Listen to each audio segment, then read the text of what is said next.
While the game has potential, it doesn't do much to explain how things work.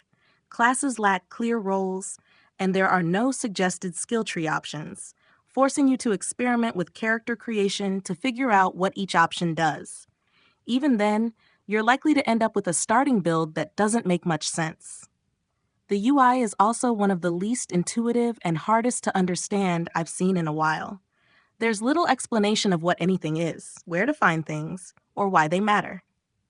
This extends to the game's mechanics as well. Take the morale system, for example. It's not clearly visible on the UI, and the explanation is vague, just a note saying enemies and allies will flee if it reaches 0, with no further context. The tutorial areas are also filled with grammatical and spelling errors. The writing feels stiff and lacks personality, with no real depth to the characters. There's no explanation of why these characters are important to the protagonist, how they ended up in this situation, or even what's going on in the opening moments. This lack of clarity made it hard to stay engaged early on. That said, the game is still in early access.